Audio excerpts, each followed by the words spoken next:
O eto, puntahan na natin tong mamayang umaga ba to? Ay, hindi. Ano na ba diyan sa Pilipinas? A4, 'di ba? A4 mangyayari yung mga pagpapatawag sa kanila. O eto, umpisaan natin mga kababayan dito kay Congressman Dan Fernandez, no? Kung bakit pinapatawag po yung mga vlogger o yung 4 na po na mga vlogger, mga bossing. Eh sabi ni Maharlika, konti na lang 'yan. No, 38 na lang 'yan kasi nadoble yung pangalan ko. O, doble ba yung pangalan ni Maharlika? Ito eh, oh.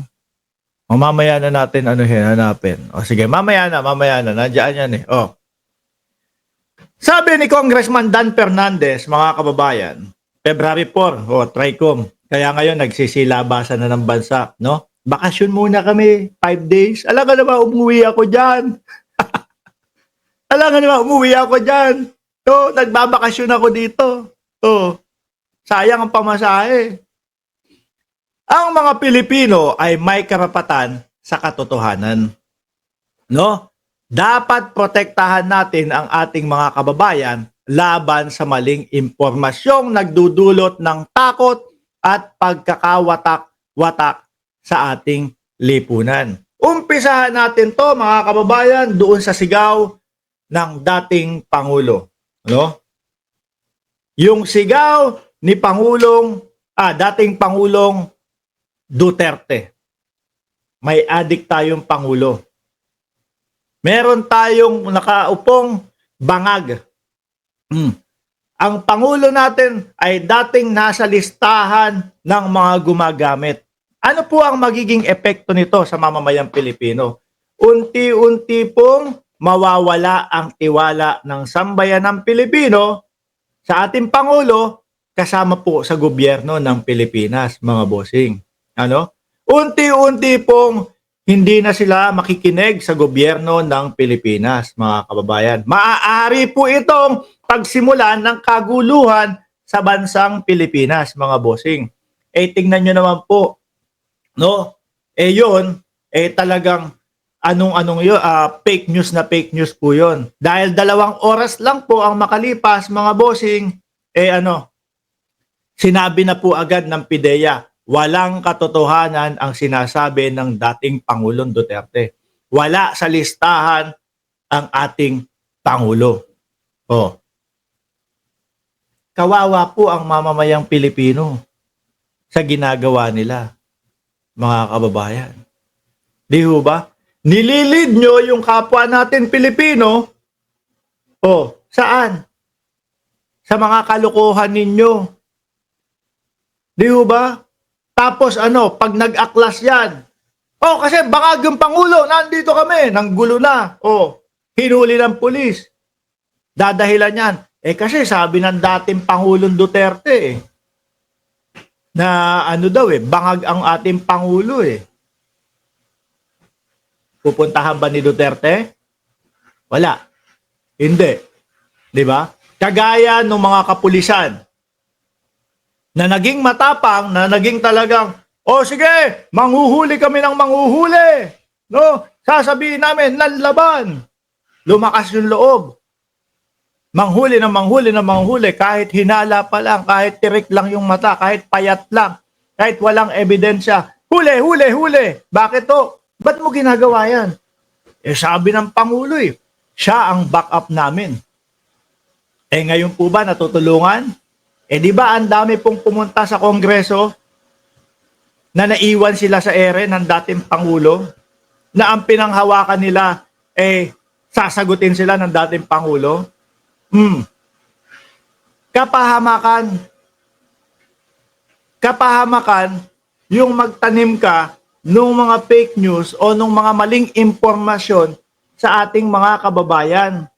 Na kapag sila nandiyan na po, wala na, hindi nyo na mapansin.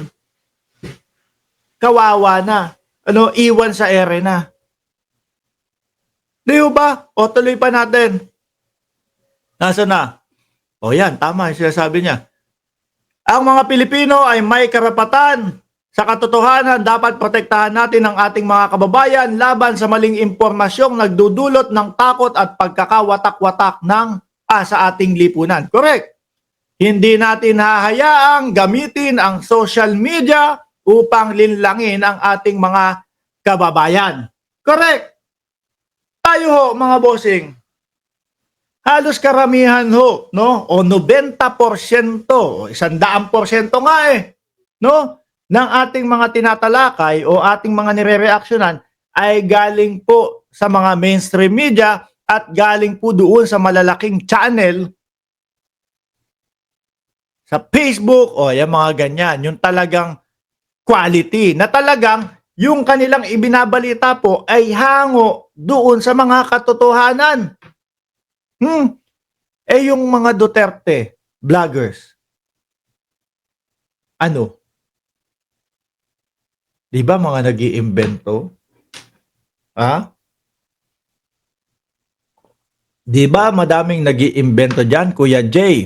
Your travel buddy watching from Singapore. Naku, lagi ako, araw-araw ako kumakain dyan sa Lucky Plaza dati, sa third floor. Kung tama ba, third floor yun?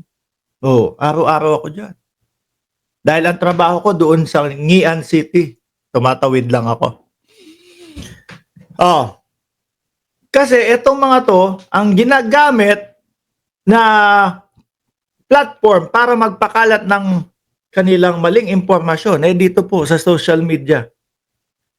Akala nila, okay lang naman yan. Wala naman ditong MTRCB, etc., etc., ganito. Ngayon po, kaya nga 'di ba yung iba sinasabi, pangalan nun, Direct Daryl, ipalabas mo na lang yan sa Facebook. I-upload nyo na lang yan sa Facebook. Upload nyo na lang yan sa YouTube. Pero ngayon po mga kababayan, siguro isa po yan sa pinag-aaralan ng Kongreso, mga bossing, na masala yung mga impormasyon na lalabas po sa social media, mga boss. No? Asan pa yun dito? Panahon na upang maipatupad ang mga mahigpit na batas upang labanan ang fake news at disinformation. Siguro po yan ang gagawin nilang batas. Kung hindi po ako nagkakamali, wala pa pong batas para sa fake news. No, correct nyo na lang po ako dyan sa comment section, mga kababayan. Wala pa pong batas para po doon sa mga disinformation. So ngayon, isosolido nila yan.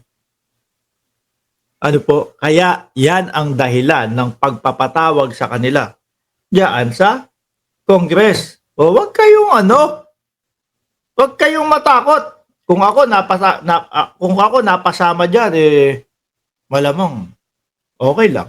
Dadalo tayo.